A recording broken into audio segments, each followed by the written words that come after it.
Hello, I'm Sarah Charlton. I work as an archivist. For many years I was working at Buckinghamshire Archives, formerly Centre for Buckinghamshire Studies, and for a few years now I've been archivist to the Carrington estates. You may know of the Carrington family out at Bledlow in Buckinghamshire. Following the death of Lord Carrington, the politician, a couple of years ago, his son and heir has been refurbishing the family home at Bledlow Manor. And there in the attic they came across a huge scrapbook which was brought down, and I was asked to have a good look at it. You can see a picture of it here. It's huge. It's 1 metre by 68 centimetres. It has 104 folios with items pasted on both sides. And when it came down, as you can see, it was in a pretty poor condition. The cover is broken, and indeed the spine, which may look fairly all right here, was also completely broken, and the leaves very loose. We knew immediately who had actually compiled this scrapbook. It was the Marquis of Lincolnshire, the third Lord Carrington, who died in 1928. We're not sure when he compiled it, possibly in the 1920s. The item which we can date most recently, if you like, is 1911. So it's certainly after 1911, but quite possibly after the First War, likely, I think, after the First War. The Marquis of Lincolnshire lived at Wycombe Abbey in High Wycombe, which had been purchased by the first Lord Carrington at the turn of the century. And they lived there until 1896, when Wycombe Abbey was sold as a boarding school, as it is today. The Marquis and his family continued to live on the estate. They took Dawes Hill, which was, I think at the time, really a farmhouse, and they had that completely refurbished into more like an Edwardian mansion house. They also had a country residence at Gwydir Castle in Wales, and a London residence at Whitehall. But the scrapbook is all about Wycombe and Buckinghamshire. It's not the only scrapbook he compiled. There are others. They are held at Bledlow, and some years ago they were microfilmed, and those microfilms are at the Bodleian Library in Oxford. And these are much smaller affairs. This one is huge by comparison. Now, as I say, there are 104 folios with bits pasted in on both sides. They're not in any particular order. It's really quite random, the arrangement. But when we looked at them, we realised that although the covers were completely destroyed, the pages themselves, apart from being a bit tatty, were actually all right. They were in need of conservation and cleaning, but that was all in terms of physical preservation. So for that, we turned to Sam Joyner, the conservator at the Centre for Buckinghamshire Studies. And she took each leaf in turn, cleaned it, put it in a Melinex sleeve, and then reboxed them in large boxes. I, meanwhile, took each folio and numbered each item and each folio. You can see from these pictures of the pages how varied the items being pasted in. Newspaper items, pictures, notes, maps, all sorts of things, generally dating from about 1800 to 1911, as I say, is the last thing we can positively identify. However, it was clear that more than just conservation was needed, because the size that they were, even in individual leaves, they were really unusable. Very difficult to store, very difficult to produce, very difficult to find what you want. And digitisation seemed to be a sensible and desirable option. So for this we used ICAM, a digitisation firm in Leek, also used by Buckinghamshire Archives. They very kindly digitised the whole thing during lockdown, in fact, using the references I have given them on the list I have made of everything. And we got it back at about Easter time. Lord Carrington and Wycombe Society co-funded the digitisation. The originals are now back in Bledlow, but Buckinghamshire Archives have a copy of the digitised images which they are able to make available to the public, and it is these that I have used in preparing this talk today. Well, so much for what it looks like. What about the contents? There are about 1,045 items in the scrapbook, plus 40 loose items. They are varied and random, but they fall into 4 main categories, which I want to briefly illustrate here. Firstly, there are the engravings. These are mainly 18th and 19th century. There are about 282 in all, and they are of all different parts of the county. I don't think any of them are original, but rarely do you find so many in one place. And we'll just have a very quick look at some of the different types. So there are some general views, like this lovely view here you can see, which I think is Newport Pagnell. No, beg your pardon, it's Medmenham Abbey in the south of the county. Then there are also a number, as you would expect, of different churches. This is rather a lovely one of Willand Church. Then again, we go to country homes. Here's Langley Park. Again, many of these were drawn or painted in the 19th and 20th century, and those published ones are represented here. So there are more unusual views as well. So this is Shiplake Lock on the River Thames. I think it's actually just over the border, but it's a lovely local picture. And of course, Shiplake Lock is still there today, looking rather different. There are some colour ones. This is one of several colour views, hand-tinted prints. This shows Great Marlow, which are very lovely. As I say, I don't think they're new. You will find these types of prints, probably identical ones, in the museum and Bucks Archives, but to have them all together like this is unusual, and to have them digitised makes them so much more usable, so much easier to search and bring them together. So I'm very pleased that we've been able to do that. Another theme which runs through this scrapbook is that of parliamentary elections. The Carringtons were involved in local and national politics in the 19th and 20th centuries, and the scrapbook has all kinds of records relating to Buckinghamshire local elections, particularly, but by no means exclusively, High Wycombe. And I've got a few examples just to run through you here. So you can see this rather nice little polling card, small thing, for George Robert Smith in the early part of the 19th century. Then we have one of the many posters. There are a lot of election posters, small and large. This one with the slogan, "Vote for Carrington, the working man's friend," has a very 20th century feel about it, doesn't it? It was actually for William Carrington, one of the Marquis's younger brothers, in 1868. He won the seat. He was standing for High Wycombe. But the scrapbook doesn't have just only his speeches and posters. It also includes that of others. This one for Robert Alexander, who wasn't a Smith or a Carrington, obviously, with his speech for the candidates of High Wycombe. And then there are others which reflect the radical nature of the day as well. This one, as you can see, how to gull a free constituency, how to play second fiddle, very much criticising the current parliamentary setup, the status quo, urging for reform. And that's one of the nice things about this collection of parliamentary ephemera, for want of a better word. It's not just Carringtons, it's not just pro-establishment. The Marquis took all sorts of bits and pieces from the Times and pasted them in here.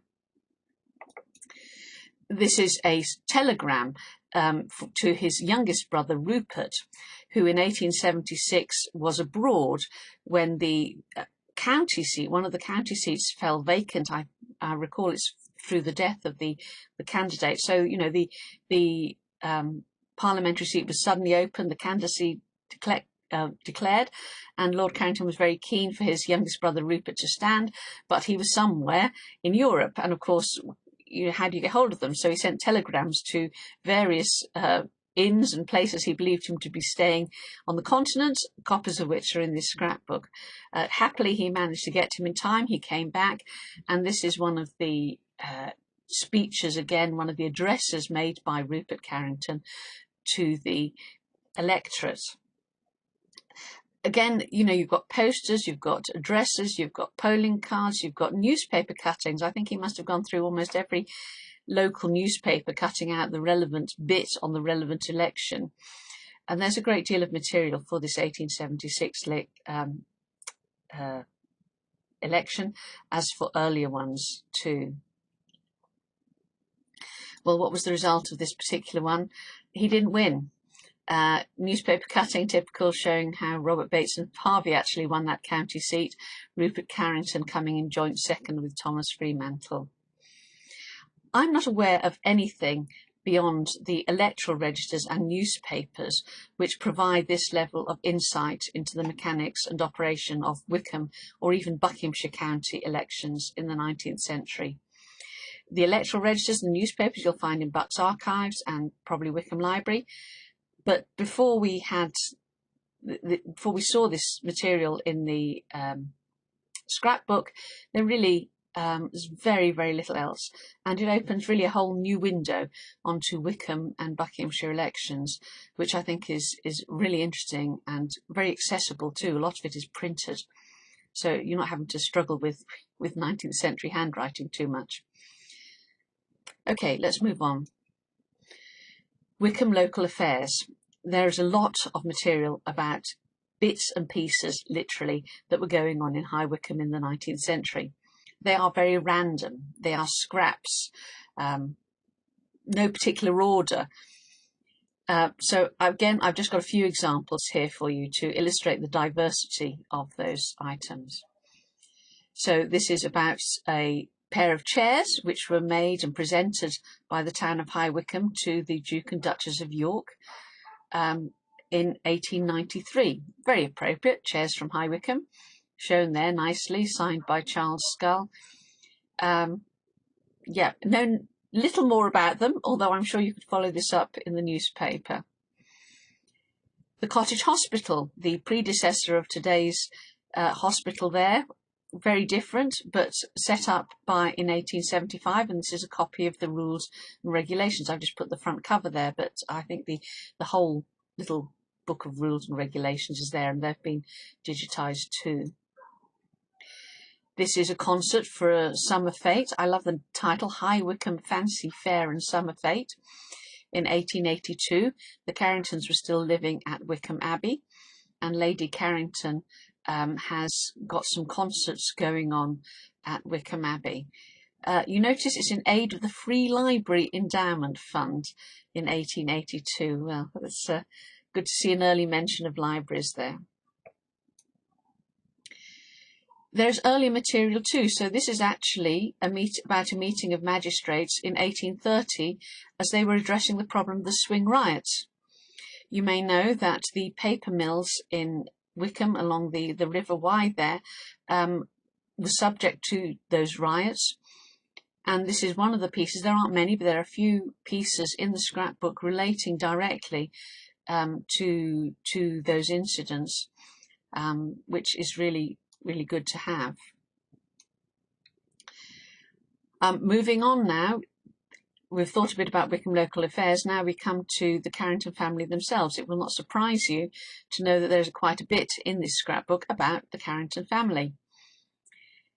They were heavily involved in local affairs, politics, as we've seen, and also they were personal friends of the royal family.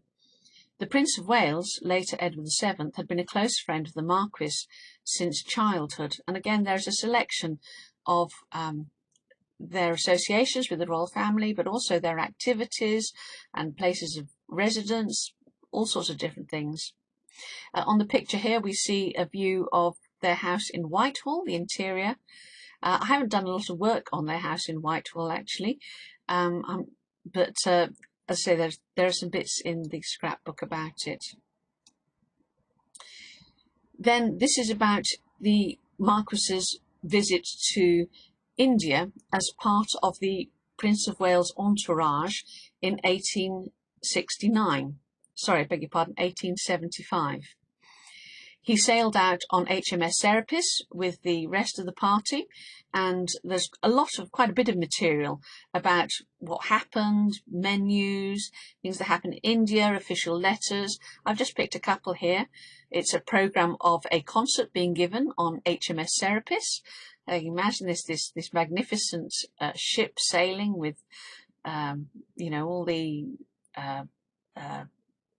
bits and pieces to do with a royal entourage and visit, and all the things that they're doing. And a rather nice cartoon, which was signed by and drawn clearly by W.H. Russell, who was Times correspondent. So, they've got the press on board as well there. I'm not altogether sure who the picture is of. It would be rather interesting to, perhaps do a little study, see who he's getting at there. But there's quite a bit of this. It's very nice. Now, this is a much more unusual document, one I wasn't expecting to find at all. If you thought that the aristocracy was above the law, this shows you that no, they were not. This is a summons really for Lord Carrington to appear because he has offended against the law by driving on his bicycle at night without lights. And he was summoned to the magistrates. It's interesting that he's kept this, put it in his scrapbook, and perhaps also shows us how, perhaps he also thought this was a bit of a wry moment. He's used to be sitting on the other side of the bench. But anyway, I presume he paid up. I'm sure he did. This is actually about another event when he was also taken to court as a much younger man in 1869. He was notoriously widely known for horsewhipping a man called Grenville Murray, who was a journalist who had written a scurrilous article about his father. And this took place in London outside the Conservative Club. And interestingly enough, the original article is there, and from Grenville Murray, and also I think just about every other newspaper which recorded the incident and the follow-up to it, which were numerous. Interestingly, almost everybody took the side of Lord Carrington and felt Grenville Murray got what he deserved. It's interesting. You can read about it in the article here. This is one of the invitations to Queen Victoria's wedding in 1840. As friends of the royal family, as senior members of the aristocracy, they were invited. It's always rather a thrill to see these sorts of royal documents. It always intrigues me how plain this sort of thing looks by comparison with what might go out today. Not that I have seen the wedding invitations of current members of the royal family, but I expect they're a little more illustrated than these. Finally, I've got something much more mundane and yet from a local history point of view extremely interesting. It's a list of servants' wages at Wycombe Abbey in 1811. There aren't that many documents directly relating to people at Wycombe, but there are some. There are some about the gardeners and the gardens there, and there's this one about the servants' wages in 1811. Clearly kept. This would have been in the days of the first Lord Carrington. And, we can read the list of the people there, and we also get some indication of who they were. We've got the housekeeper, the cook, and others there, coachman, probably identify others if we really worked at it. That's all I've got for you today. It's really just to give you a taster of the sort of thing that can be found in this scrapbook. I do hope that many people will feel inspired to come and look at these things, maybe use them further in an educational or in a personal capacity. They're certainly worth looking at, and as I say, the Buckinghamshire Archives will soon have these images available.